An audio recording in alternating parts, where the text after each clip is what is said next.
ಕನ್ನಡ ಚಿತ್ರರಂಗದಲ್ಲಿ ಪ್ರತಿಯೊಂದು ಹೊಸ ಹೀರೋ ಉದಯವೂ ಒಂದು ಕುತೂಹಲ ಮೂಡಿಸುತ್ತದೆ. ಕೆಲವೊಮ್ಮೆ ಅದು ಕೇವಲ ಪರಿಚಯವಾಗಿರುತ್ತದೆ, ಆದರೆ ಕೆಲ ಸಂದರ್ಭಗಳಲ್ಲಿ ಆ ಪರಿಚಯವೇ ದೊಡ್ಡ ನಿರೀಕ್ಷೆಯಾಗಿ, ನಿರೀಕ್ಷೆ ಒತ್ತಡವಾಗಿ, ಒತ್ತಡವೇ ಒಂದು ಪರೀಕ್ಷೆಯಾಗಿ ಮಾರ್ಪಡುತ್ತದೆ. ಇಂತಹ ನಿರ್ಣಾಯಕ ಘಟ್ಟದಲ್ಲಿದ್ದಾರೆ Bigg Boss Kannada season 12 winner Gilli Nata. Reality show ಮೂಲಕ ಮನೆ ಮನೆಗೂ ಪರಿಚಿತರಾದ ಗಿಲ್ಲಿ ನಟ ಇದೀಗ ಸೂಪರ್ ಹಿಟ್ ಚಿತ್ರದ ಮೂಲಕ ಪೂರ್ಣ ಪ್ರಮಾಣದ ಹೀರೋ ಆಗಿ ದೊಡ್ಡ ಪರದೆಗೆ ಕಾಲಿಡುತ್ತಿದ್ದಾರೆ. ಫೆಬ್ರವರಿ 27, 2026ರಂದು ಬಿಡುಗಡೆಯಾಗಲಿರುವ ಈ ಚಿತ್ರ ಕೇವಲ ಒಂದು ವಾಣಿಜ್ಯ ಮನರಂಜನಾ ಸಿನಿಮಾ ಮಾತ್ರವಲ್ಲ, ಇದು ಅವರ ಸಿನಿಮಾ ಪಯಣದ ಮೊದಲ ದೊಡ್ಡ ಪರೀಕ್ಷೆ. ರಿಯಾಲಿಟಿ ವೇದಿಕೆಯಿಂದ ಸಿನಿಮಾ ವೇದಿಕೆಗೆ ಬದಲಾವಣೆ ಅಷ್ಟು ಸುಲಭವಲ್ಲ. ಬಿಗ್ ಬಾಸ್ ವೇದಿಕೆಯಲ್ಲಿ ವ್ಯಕ್ತಿತ್ವ, ನೈಸರ್ಗಿಕ ಮಾತು, ಮನೋಭಾವ ಮತ್ತು ಪ್ರೇಕ್ಷಕರೊಂದಿಗೆ ನಿರ್ಮಿಸಿದ ಭಾವನಾತ್ಮಕ ಸಂಪರ್ಕವೇ ಗೆಲುವಿನ ಆಧಾರವಾಗಿತ್ತು. ಆದರೆ ಸಿನಿಮಾ ಕ್ಷೇತ್ರದಲ್ಲಿ ಲೆಕ್ಕ ಬೇರೆ. ಎಲ್ಲಿ ಪಾತ್ರದ ಒಳಗೆ ಜೀವಿಸುವ ಶಕ್ತಿ, ಭಾವನೆಗಳ ತೂಕವನ್ನು ಹೊರುವ ಸಾಮರ್ಥ್ಯ, ಪರದೆಯ ಮೇಲೆ ವಿಶ್ವಾಸ ಮೂಡಿಸುವ ಶಕ್ತಿ ಮತ್ತು ಕಥೆಯನ್ನು ಮುನ್ನಡೆಸುವ ನಾಯಕತ್ವ ಆಲ್ ಇನ್ ಒನ್ ಆಗಿ ಕಾರ್ಯನಿರ್ವಹಿಸಬೇಕು. ಸೂಪರ್ ಹಿಟ್ ಚಿತ್ರವು ಆಕ್ಷನ್, ಸಸ್ಪೆನ್ಸ್ ಮತ್ತು ಕಾಮಿಡಿ ಅಂಶಗಳನ್ನು ಒಳಗೊಂಡ ಕಮರ್ಷಿಯಲ್ ಎಂಟರ್ಟೈನರ್ ಎಂದು ಚಿತ್ರತಂಡ ಹೇಳಿಕೊಂಡಿದೆ. ಪೋಸ್ಟರ್ಗಳಲ್ಲಿ ಗಿಲ್ಲಿ ನಟ ಗನ್ ಹಿಡಿದ ಮಾಸ್ ಲುಕ್ನಲ್ಲಿ ಕಾಣಿಸಿಕೊಂಡಿದ್ದಾರೆ. ಇದು ಸ್ಪಷ್ಟ ಸಂದೇಶ ನೀಡುತ್ತದೆ, ಈ ಚಿತ್ರ ಸಂಪೂರ್ಣ ಮನರಂಜನೆ ನೀಡುವ ಉದ್ದೇಶ ಹೊಂದಿದೆ. ಶೀರ್ಷಿಕೆಯೇ ದೊಡ್ಡ ಆತ್ಮವಿಶ್ವಾಸದ ಘೋಷಣೆ.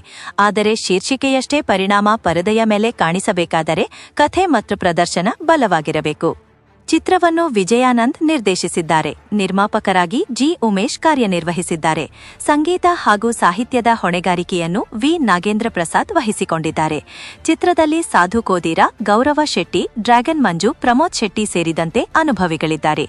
ಇಂತಹ ತಂಡದ ಬೆಂಬಲ ಹೊಸ ಹೀರೋಗೆ ಬಲ ನೀಡುವ ಅಂಶವೇ ಸರಿ. ಆದರೆ ಸಿನಿಮಾ ಕ್ಷೇತ್ರದ ಅತಿದೊಡ್ಡ ಸತ್ಯ ಏನೆಂದರೆ ಅಂತಿಮ ತೀರ್ಪು ಪ್ರೇಕ್ಷಕರದ್ದು.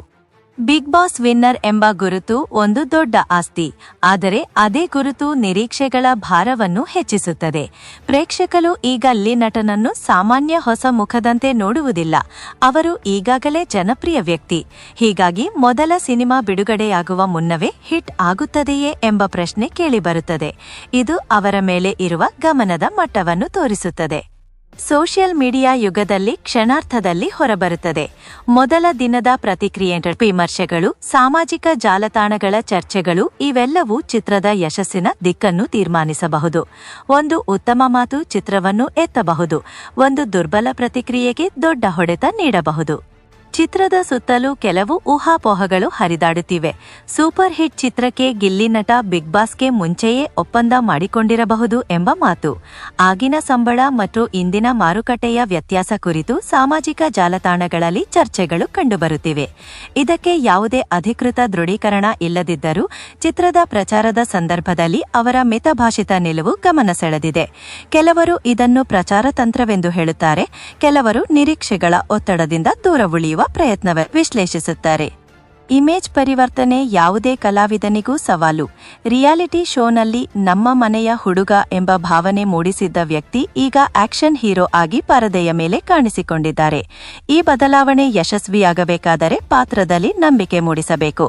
ಪ್ರೇಕ್ಷಕರು ಕಥೆಯೊಳಗೆ ಹೀರೋ ಆಗಿ ಸ್ವೀಕರಿಸಬೇಕು. ಕನ್ನಡ ಚಿತ್ರರಂಗದ ಇತಿಹಾಸದಲ್ಲಿ ಇಂತಹ ಉದಾಹರಣೆಗಳು ಸಾಕಷ್ಟಿವೆ. ಕೆಲವರು ಮೊದಲ ಸಿನಿಮಾದಲ್ಲೇ ಭಾರೀ ಯಶಸ್ಸು ಕಂಡಿದ್ದಾರೆ. ಇನ್ನು ಕೆಲವರು ಪ್ರಾರಂಭಿಕ ಸೋಲುಗಳ ನಂತರ ಹಂತ ಹಂತವಾಗಿ ತಮ್ಮ ಸ್ಥಾನ ನಿರ್ಮಿಸಿಕೊಂಡಿದ್ದಾರೆ. ಆದ್ದರಿಂದ ಮೊದಲ ಪ್ರಯತ್ನವೇ ಅಂತಿಮ ತೀರ್ಪಾಗುವುದಿಲ್ಲ, ಆದರೆ ಅದು ಮುಂದಿನ ದಿಕ್ಕು ತೋರಿಸುವ ಸೂಚಕವಾಗಬಹುದು. ಕಮರ್ಷಿಯಲ್ ಚಿತ್ರಗಳಲ್ಲಿ ಸಮತೋಲನವೇ ಮುಖ್ಯ. ಆಕ್ಷನ್, ಹಾಸ್ಯ, ಭಾವನೆ, ಹಾಡು, ಹೀರೋ ಎಂಟ್ರಿ ಎಲ್ಲವೂ ಸಮರ್ಪಕವಾಗಿ ಕೆಲಸ ಮಾಡಬೇಕು. ಒಂದು ಅಂಶ ದುರ್ಬಲವಾದರೆ ಚಿತ್ರದ ಒಟ್ಟು ಪರಿಣಾಮಕ್ಕೆ ಧಕ್ಕೆಯಾಗಬಹುದು. ಸೂಪರ್ ಹಿಟ್ ಎಂಬ ಶೀರ್ಷಿಕೆ ಸ್ವತಃ ದೊಡ್ಡ ನಿರೀಕ್ಷೆ ಹುಟ್ಟಿಸುತ್ತದೆ. ಆ ನಿರೀಕ್ಷೆಯನ್ನು ಪೂರೈಸುವುದು ಸವಾಲು. ಈ ಚಿತ್ರ ಯಶಸ್ವಿಯಾದರೆ ಗಿಲ್ಲಿ ನಟಗೆ ಮುಂದಿನ ದಿನಗಳಲ್ಲಿ ದೊಡ್ಡ ಅವಕಾಶಗಳು ತೆರೆದಿಡಬಹುದು. ಹೊಸ ಪ್ರಾಜೆಕ್ಟ್ಗಳು, ದೊಡ್ಡ ಬ್ಯಾನರ್ಗಳು, ವಿಶಾಲ ಪ್ರೇಕ್ಷಕ ವಲಯ ಸಾಧ್ಯ. ವಿಫಲವಾದರೆ ಅದು ಅಂತ್ಯವಲ್ಲ, ಆದರೆ ಮತ್ತೊಮ್ಮೆ ಶ್ರಮಿಸಿ ತಮಗೆ ತಾವು ಸಾಬೀತುಪಡಿಸಬೇಕಾದ ಹಂತ ಆರಂಭವಾಗಬಹುದು. ಸಾರಾಂಶವಾಗಿ, ಸೂಪರ್ ಹಿಟ್ ಕೇವಲ ಒಂದು ಸಿನಿಮಾ ಅಲ್ಲ, ಇದು ಒಂದು ಪರಿವರ್ತನೆಯ ಘಟ್ಟ. ರಿಯಾಲಿಟಿ ಶೋ ವೇದಿಕೆಯಿಂದ ಸಿನಿಮಾ ಲೋಕದ ನಿಜವಾದ ಕಾಲಿಡುವ ಕ್ಷಣ. ಫೆಬ್ರವರಿ 27ರಂದು ಬಿಡುಗಡೆಯಾಗಲಿರುವ ಈ ಚಿತ್ರದೊಂದಿಗೆ ಗಿಲ್ಲಿ ನಟನ ಸಿನಿಮಾ ಪಯಣದ ನಿಜವಾದ ಪರೀಕ್ಷೆ ಆರಂಭವಾಗಲಿದೆ. ಹಿಟ್ ಆಗುತ್ತದೆಯೇ, ಫ್ಲಾಪ್ ಆಗುತ್ತದೆಯೇ? ಉತ್ತರ ಕೊಡುವುದು ಪ್ರೇಕ್ಷಕರೇ.